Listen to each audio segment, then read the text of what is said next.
Imagine if science could talk to the dead, not through seances or Ouija boards, but through an actual machine.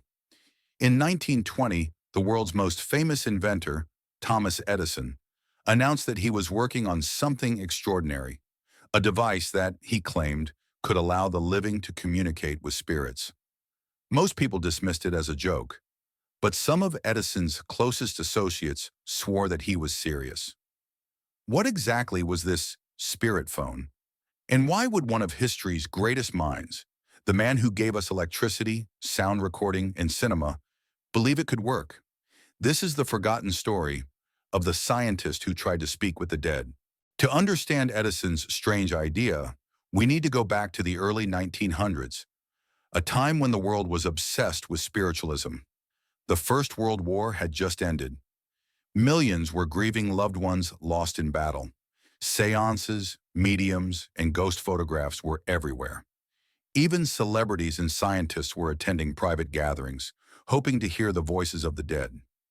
In this world of mystery and loss, Edison saw something more than superstition. He saw a scientific challenge. If life truly continues after death, there must be a way to measure it. Edison believed that the human body is powered by countless small entities. He called them life units. He thought that when we die, these life units scatter but continue to exist in a different form. So he reasoned, if they still exist, they might still be able to influence physical energy. And that's where his spirit communication device came in.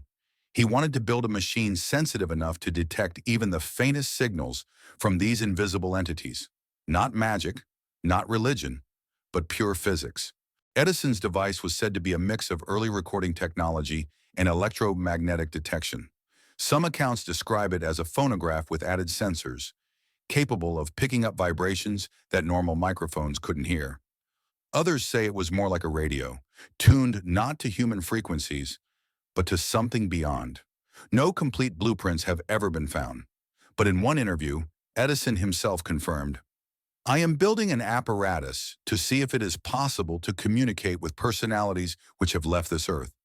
Was he serious, or just entertaining the media? That part is still unclear. After Edison's death in 1931, the spirit phone vanished. No one ever found it. Some say it was destroyed by his assistants, afraid it would damage his reputation. Others believe it was hidden, locked away in a private collection, or lost in the chaos of his laboratory. What we do know is that Edison's personal journals mention the project, but never reveal how far he actually got. The idea didn't die with Edison. In the 1950s, a Latvian psychologist named Konstantin Raudiv began recording strange voices on magnetic tapes. He called it electronic voice phenomena, or EVP. Listeners claimed to hear whispers, names, even entire sentences from unseen voices. Raudiv recorded thousands of them. Some were faint, some sounded mechanical, but to believers, they were proof that Edison's vision had worked just decades later. Modern scientists explain EVP as radio interference, cross-modulation, or simply the human brain's tendency to find meaning in random noise. But others argue that these explanations don't account for the emotional depth of some recordings. Voices that respond intelligently, voices that call people by name. Could it all be coincidence?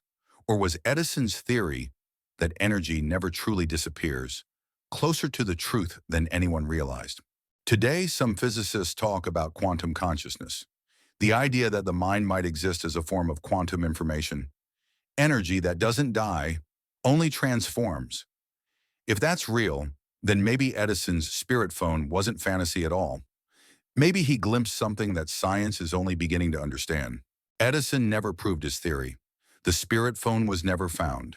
But his curiosity left a question that still echoes through time. What if death isn't the end? Maybe the answers aren't buried in faith or superstition, but hidden somewhere in the frequencies all around us.